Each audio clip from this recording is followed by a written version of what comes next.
12th class. Today's topic is drift velocity. Okay, तो velocity का मतलब तो आपको पता है, ठीक है। और ड्रिफ्ट वेलोसिटी का आप मतलब पढ़ने जा रहे हैं, और किसकी निकालनी है हमें ड्रिफ्ट वेलोसिटी? इलेक्ट्रॉन की, ठीक है। क्योंकि जो हमारा चैप्टर है this is chapter 3 current and electricity, current के बारे में पढ़ रहे हैं। तो किसी भी कंडक्टर के अंदर करंट कैसे आएगा? जब कोई चार्ज पार्टिकल उसके अंदर मूव करेगा। ओके, तो लेट अस कंसीडर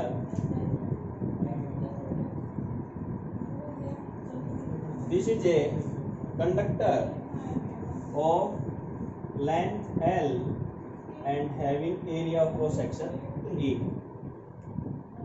ठीक है। अब एक चीज बताओ, मान लो ये कंडक्टर है, इस कंडक्टर के अंदर फ्री इलेक्ट्रॉन्स हैं या नहीं है? पहले ये बताओ। नहीं है। किसका एग्जांपल लूं मैं? कोई मेटल होता जिसका नाम आप जानते हो, ये तो सोडियम मेटल है, नॉन मेटल मेटल है ना। तो सोडियम की इलेक्ट्रॉनिक कॉन्फ़िगरेशन करूंगा मैं 281, है ना। ये मेटल है जिसके अंदर फ्री इलेक्ट्रॉन है या नहीं है? तो मेटल के अंदर मना क्यों कर रहे हो? इलेक्ट्रॉन नहीं है, फ्री इलेक्ट्रॉन है। हर एक मेटल के अंदर, हर एक कंडक्टर के अंदर फ्री इलेक्ट्रॉन्स हैं, तभी इसके अंदर करंट फॉलो करता है, अदरवाइज नहीं करेगा। क्लियर? पहली बात। सेकंड थिंग, यदि एक मेटल है, कंडक्टर है जिसके अंदर फ्री इलेक्ट्रॉन है, यदि मैं इसको टच करता हूं तो क्या मेरे को करंट लगेगा? नहीं लगेगा। आप चेयर पे, टेबल पे बैठे हो, ये आयरन की बनी हुई है, तो फ्री इलेक्ट्रॉन है इसके अंदर, इसको टच करके देखो, क्या करंट लग रहा है? नहीं लग रहा है ना। यदि मैं सॉकेट से 2 वायर लेके इसको टच कर दूं, स्विच को ऑन कर दूं, फिर क्या होगा? अब ऐसा क्या आ गया जिसके अंदर करंट आया? फ्री इलेक्ट्रॉन तो पहले भी थे, लेकिन करंट क्यों नहीं लग रहा था? अब एक क्वेश्चन आया कि मोशन में नहीं थे, है ना। हर एक मेटल के अंदर at room temperature due to heat electrons have the kinetic energy and electrons always in motion। यदि आप टेबल या चेयर की बात करो, इसके मेटल के पार्ट को टच करके देखोगे तो इसके अंदर इलेक्ट्रॉन है, और वे मूव भी कर रहे हैं। किसके कारण मूव कर रहे हैं? रूम टेम्परेचर के कारण मूव कर रहे हैं, लेकिन आपको फिर भी करंट नहीं लगता। क्यों? अब जो क्वेश्चन है वो आप यहाँ पर क्लियर करो। ओके, तो let us consider this is a conductor and the electrons are moving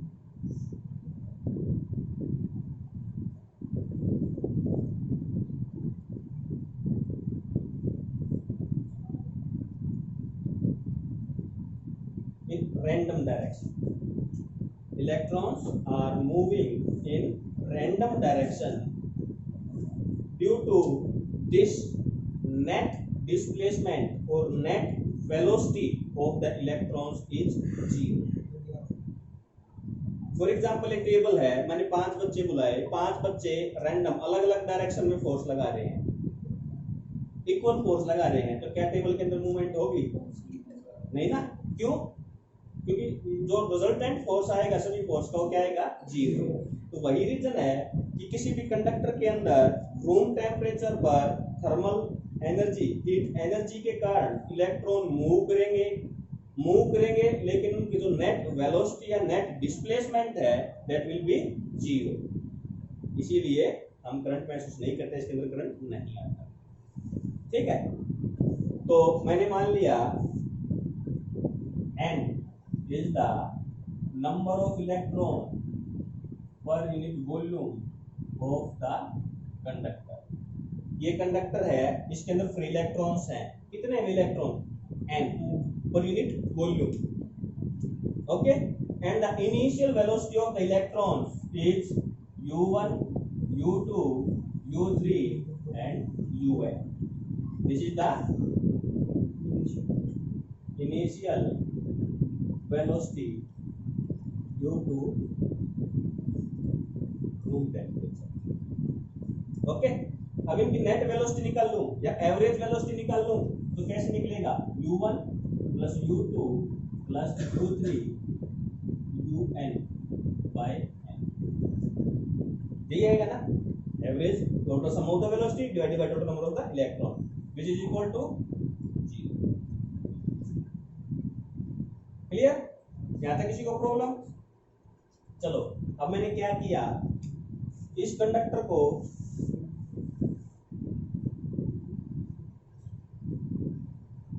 एक बैटरी से कनेक्ट किया, इस कंडक्टर को एक बैटरी से कनेक्ट किया। बैटरी क्या करेगी, पोटेंशियल डिफरेंस है, इसके एक टर्मिनल पे क्या जाएगा बेटा पॉजिटिव और एक पे आ जाएगा नेगेटिव। अब ये नेगेटिव चार्ज ये इलेक्ट्रॉन पर क्या लगाएगा, एक फोर्स लगाएगा।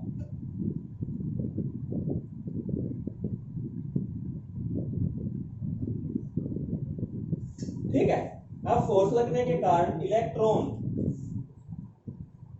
बी पॉइंट से चल के ए पॉइंट पर पहुंच गए। ओके, जब मैंने V वोल्ट की बैटरी कनेक्ट की तो there will be a potential difference between the terminals of conductor. There will be a potential difference between the terminals of the conductor. Clear? और जब यदि यहां पर इलेक्ट्रिक फील्ड है, इलेक्ट्रिक फील्ड इस चार्ज पार्टिकल पे क्या करेगा, एक फोर्स लगाएगा, एक फोर्स लगाएगा। क्योंकि हम पढ़ के आए थे फर्स्ट यूनिट के अंदर कि when A charge particle move in electric field it experience a force. ठीक है, अब फोर्स लगने के कारण इलेक्ट्रॉन मूव कर रहे हैं बी टर्मिनल से ए टर्मिनल, लेकिन जब इलेक्ट्रॉन पॉइंट बी से पॉइंट ए टर्मिनल पर मूव कर रहे हैं तो there will be a collision. क्या करेंगे वे आपस में टकराएंगे, और टकराने के कारण वे स्ट्रेट पाथ फॉलो करने की बजाय टकराते हुए मूव करते जाएंगे। मींस यहाँ से चला, ये यहाँ पे टकरा गया, फिर इसकी डायरेक्शन चेंज होगी, फिर वहां पे इलेक्ट्रॉन से टकराया, फिर चला, फिर दूसरे टकराया, इस तरह से कोलिजन होता चलेगा। ठीक है ना? फॉर एग्जांपल स्कूल की छुट्टी होगी, बस खड़ी है, तो बस में जो यहाँ पर टीचर खड़े हैं तो क्या करेंगे, एक लाइन में जाएंगे ना बच्चे, तो कोलिजन नहीं होगा। और यदि कोई टीचर या कोई स्टाफ मेंबर है नहीं तो बच्चे क्या करेंगे, वो उससे पहले कोलाइड करेंगे ना। सेम इसी तरह से इनके बीच में क्या होगा, कोलिजन। ठीक है, अब कोलिजन होने के बाद भी इलेक्ट्रॉन बी से ए तक पहुंचा।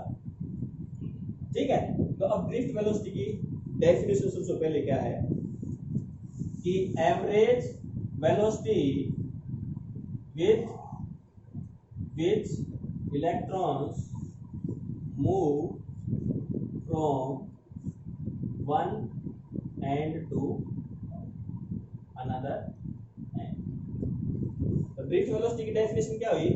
It is the average velocity of the electron with which an electron will be drift from one end of the conductor to another end of the conductor. ठीक है, डेफिनेशन क्लियर होगी।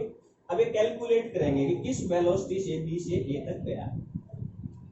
ठीक है, तो अब मैं लिख रहा हूं बेटा force on electron due to electric field. Electric field के कारण इलेक्ट्रॉन पे कितना फोर्स लगेगा, that is F is equal to Q into E. ये फार्मूला पढ़ के आए थे, यहाँ पर Q की वैल्यू कितनी है, माइनस ई, तो F इज इक्वल टू आ गया बेटा माइनस ई।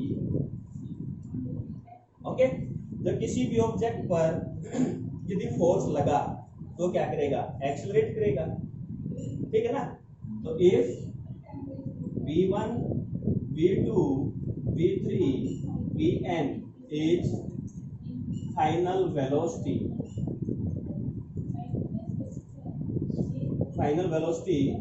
ऑफ इलेक्ट्रॉन, तो एवरेज वेलोसिटी ड्रिफ्ट वेलोसिटी की डेफिनेशन क्या होगी, Vd। इन सभी का एवरेज निकाल लूं मैं, और इन सभी का एवरेज निकालने का क्या तरीका, ये तो होगी ना एवरेज। अब इससे पहले मैं क्या करूं, V1 V2 V3 निकाल लूं। ठीक है, चलो अब एक बात कहो, जब इलेक्ट्रिक फील्ड है, ये इलेक्ट्रॉन यहां से चला और यहां पे जाके टकराया, ठीक है ना, तो इस पर फोर्स कितनी देर तक लगा, जब तक ये दूसरे इलेक्ट्रॉन से नहीं टकरा पा रहा। अब ये इलेक्ट्रॉन यहां से चल के यहां तक गया, जब यहाँ तक पहुंचने तक एक्सलेट हुआ तो जरूरी तो नहीं ना इस इलेक्ट्रॉन का जो टाइम था वही टाइम कोलिजन का ये अलग अलग हो सकता है। तो मैंने ये मान लिया कि फर्स्ट इलेक्ट्रॉन का जब कोलिजन हुआ तो इनके बीच का टाइम पीरियड है टाउ 1। क्या है? Tau 1 and this is called the relaxation time. That is called the relaxation time. तो सबसे पहले definition I, what do you mean by relaxation time? It is the time period between two successive collision. ये दो collision के बीच का जो time period होगा उसको क्या बोलेंगे हम? Relaxation time. क्लियर? तो बेटा जब इलेक्ट्रॉन फर्स्ट टाउ 1 टाइम के बाद टकराया तो इसमें फोर्स टाउ 1 टाइम तक ये लगा ना। अब सेकंड के बीच का मैंने निकाल लिया टाउ 2, थर्ड के बीच का निकाल लिया टाउ। ठीक है, अब फाइनल वेलोसिटी निकालना है। यदि मैं चाहूं v1 तो v1 क्या होगा? u1 plus a into tau 1, क्योंकि v is equal to u plus at। तो यहाँ पर इनिशियल वेलोसिटी फर्स्ट इलेक्ट्रॉन की u1 है, time tau 1। Okay, a acceleration है, acceleration will be same, acceleration तो सभी के लिए सेम होगी। और यदि आपका एक्सेलरेशन की इक्वेशन निकालनी है, फार्मूला निकालना, तो क्या होगा? दूसरा इक्वेशन क्या होगा बेटा? फोर्स का मास इनटू एक्सेलरेशन। इन दोनों इक्वेशन को आप इक्वल पुट कर दो तो क्या आएगा? मास इनटू एक्सेलरेशन, ये पुट कर रहा हूं बेटा मैं, mass into acceleration is equal to minus e e। Okay, तो acceleration a is equal to minus e by m। ठीक है, अब what is the meaning of this negative sign? Negative sign show that the direction of acceleration is opposite to the direction of electric field। Electric field की direction बेटा positive to negative होती है ना। आपकी electric field की direction ये है, लेकिन इलेक्ट्रॉन तो इस साइड मूव कर रहे हैं, लेकिन एक्सेलरेशन की डायरेक्शन ये है, इसीलिए नेगेटिव साइन आया। ओके, नेगेटिव साइन का क्या मतलब हुआ?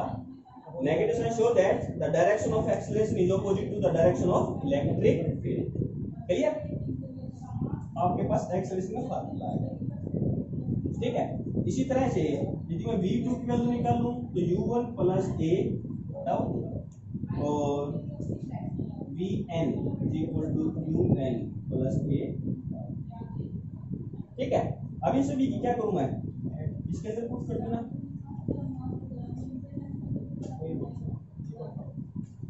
ठीक है, ये सारी वैल्यूज के अंदर पुट करते बेटा। तो यहाँ पे वैल्यू पुट की मैंने vd का मतलब क्या है? Drift velocity.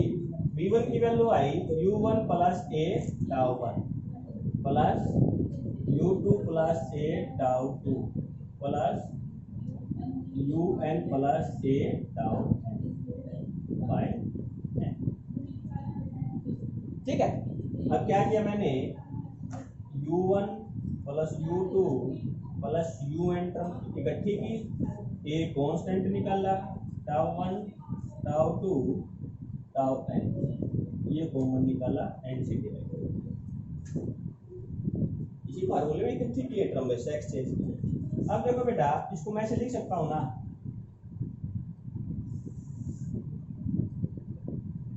Plus a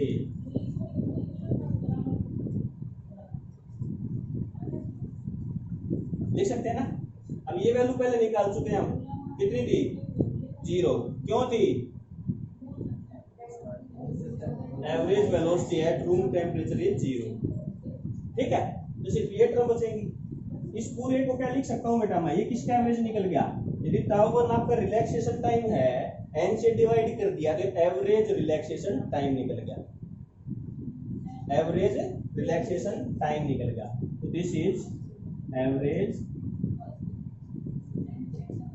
relaxation time. तो यहां से ड्रिफ्ट वेलोसिटी क्या बनी बेटा? ये 0 होगी, a इंटू टाउ। ठीक है, अब a की वैल्यू पुट कर दूं तो ड्रिफ्ट वेलोसिटी क्या आई? Minus e m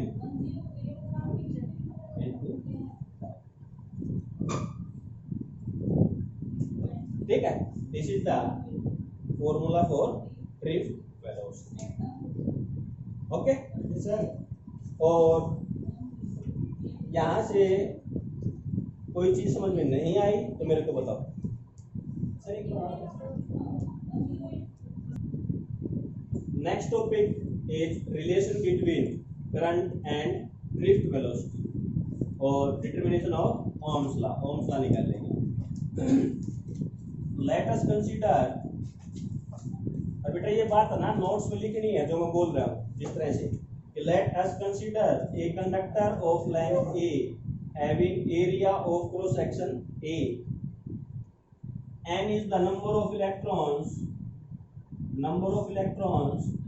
per unit volume. Okay, now we have to establish a relation between current and drift velocity. तो मैं कहाँ से चलूँ? करंट से चलता, करंट की बेसिक डेफिनेशन से। और बेटा फिजिक्स में कोई भी डेरिवेशन उसका रटने से नहीं आएगा, ठीक है ना। ड्रिफ्ट तक कहाँ से क्या निकला है, एक दूसरे में उनका कन्वर्जन रिलेशन याद करोगे तो आगे तक काम आएगा ना, भूल जाओगे। तो आई करंट से स्टार्ट करते हैं हम। तो करंट की डेफिनेशन क्या है, करंट का फार्मूला क्या है, I is equal to Q by T. तो first of all we will calculate the value of Q. First of all we will calculate the value of Q. What is Q? Q is the total charge. Q is the total charge. तो total charge निकालते हैं पहले। तो total charge कैसे निकालूं मैं? पहले total number of the electrons निकाल दूं, फिर एक इलेक्ट्रॉन के चार्ज से मल्टीप्लाई कर दूं, टोटल आ जाएगा, है ना। अब total number of the electrons कैसे निकालूं? जब मेरे को ये पता है n is the number of electron per unit volume है, तो मैं सिलेंडर का क्या निकालूं? पहले वॉल्यूम, है ना। तो वॉल्यूम ऑफ कंडक्टर। तो what is the formula for the volume of cylinder? pi r square h। इसमें बेटा pi r square क्या होता है? Area cross section. यहाँ पे एरिया कितना दे रखा है? a। तो मैं क्या लिख सकता हूँ इसको? a into h। ओके हाँ, कहीं न्यूमेरिकल में भी आपको रेडियस दे रखी हो तो pi r square l use कर सकते हो। क्लियर? अब बेटा वॉल्यूम पता चल गया। अब number of electrons, number of electrons per unit volume. अब बेटा एक वॉल्यूम में मान लो 1 सेंटीमीटर क्यूब में n इलेक्ट्रॉन है, जितने वॉल्यूम में कितने होंगे? n into a into l। Clear? अब आपको टोटल नंबर ऑफ इलेक्ट्रॉन्स पता चल गया ना। अब क्या निकालोगे? Charge, total charge. एक इलेक्ट्रॉन का चार्ज e और total number of electron E clear? तो आपके पास ये वैल्यू किसकी आएगी बेटा? क्यू। अब क्या निकालना पड़ेगा? टाइम, है ना। टाइम क्या होता है हमारा? Distance upon velocity. अब डिस्टेंस, अब इसको यहां से यहां तक आना है इलेक्ट्रॉन को, तो कितना डिस्टेंस ट्रेवल करेगा? l। वेलोसिटी कितनी? इलेक्ट्रॉन ड्रिफ्ट वेलोसिटी से तो आएंगे, ये आ गया आपका v d। Clear? l v d, ठीक है ना। तो आपके पास बेटा टाइम आ गया और चार्ज आ गया, दोनों की दोनों इक्वेशन का आप पुट करोगे आप, ठीक है। तो I is equal to Q की जगह पुट कर दिया a n e l upon l upon V D को वी डी ऊपर जाके मल्टीप्लाई जाएगा बेटा l से l। तो I इज इक्वल टू क्या आ गया? a n e v। ये बात याद रखना। I is equal to a n e v d। दूसरी फॉर्म में इसको क्या लिख सकते हो? v d की वैल्यू पुट कर दो a n e tau by m। तो I इज इक्वल टू आ गया बेटा a n e square e tau by।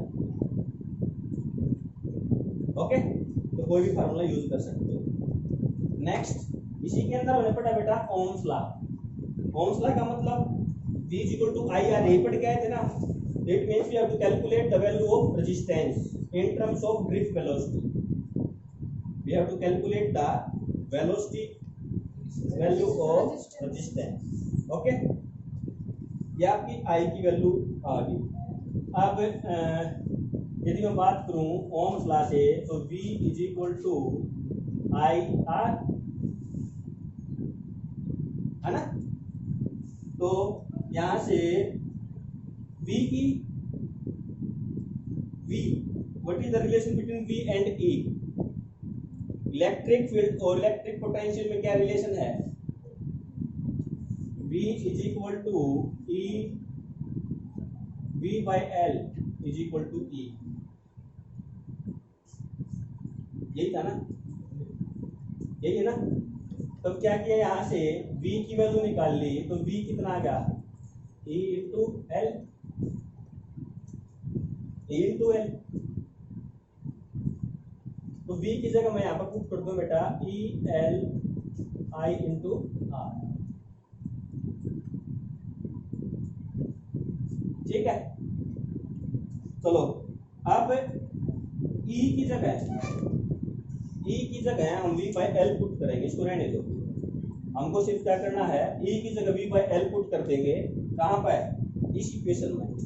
तो ये इक्वेशन है, इस इक्वेशन को यहाँ पे लिख रहा हूँ मैं। I is equal to A N E square tau by M into V by L।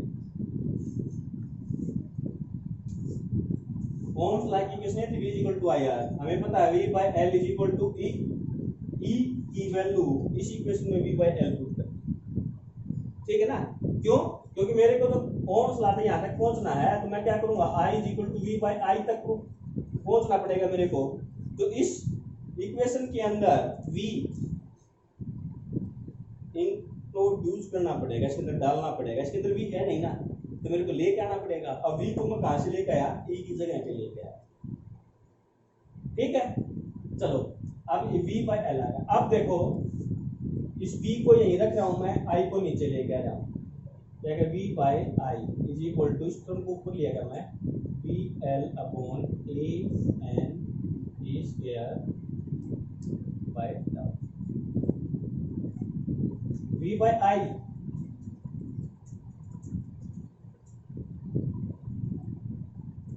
ठीक है ना। यहाँ से रेजिस्टेंस की वैल्यू क्या है? R is equal to ML upon A N E square. Clear? अब इसी के साथ चलते चलते मैं रेजिस्टिविटी और निकालता हूं। तो रेजिस्टिविटी के लिए क्या था? R is equal to rho L by A। तो यहाँ पर R की जगह मैंने पुट कर दिया rho L by A is equal to ML A N E square tau. L से L, A से A, तो rho is equal to M N E square tau.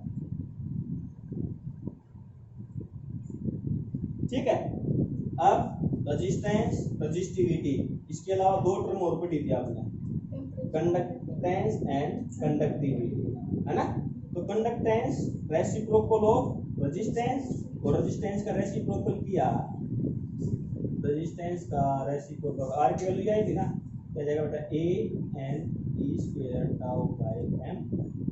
और रेजिस्टिविटी, कंडक्टिविटी का रेजिस्टिविटी, कंडक्टिविटी रेजिस्टिविटी का reciprocal, तो ये क्या जाएगा N E square tau by. Clear?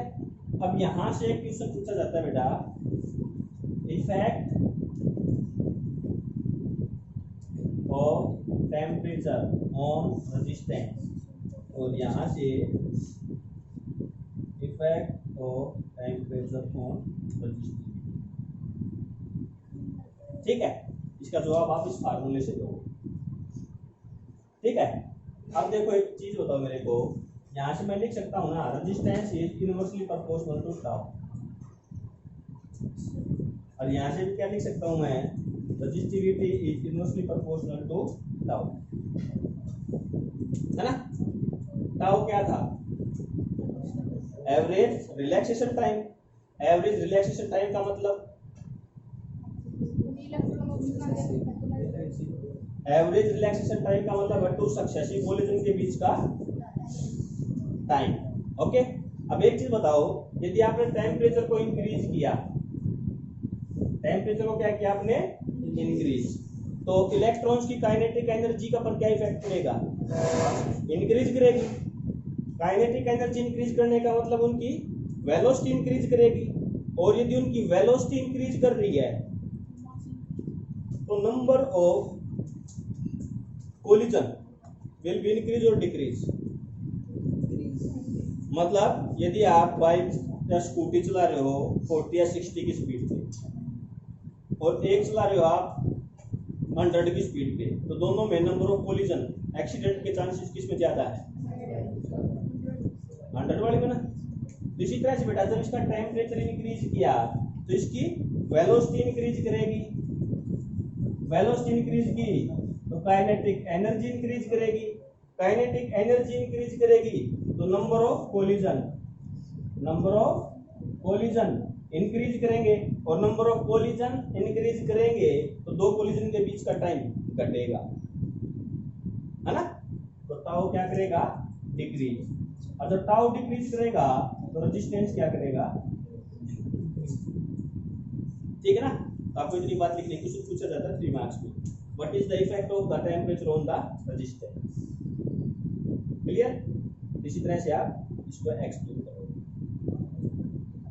Similarly resistivity के लिए, वैसे तो रेजिस्टिविटी हर एक मटेरियल के लिए क्या होती है, कांस्टेंट, है ना, लेकिन टेम्परेचर को कांस्टेंट रखना पड़ेगा। लेकिन जैसे ही जब हम टेम्परेचर को इंक्रीज करेंगे तो फिर पूरी की पूरी स्टोरी, वेलोसिटी इंक्रीज करेगी, काइनेटिक एनर्जी इंक्रीज करेगी, काइनेटिक एनर्जी इंक्रीज करेगी तो नंबर ऑफ कोलिजन्स इंक्रीज करेंगे, रिलैक्सेशन टाइम घटेगा, रेजिस्टिविटी बढ़ेगी।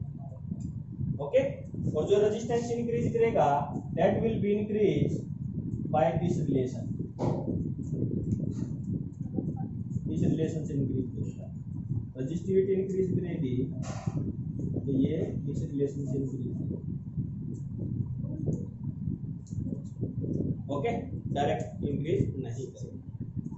तो यहाँ तक किसी को प्रॉब्लम? सर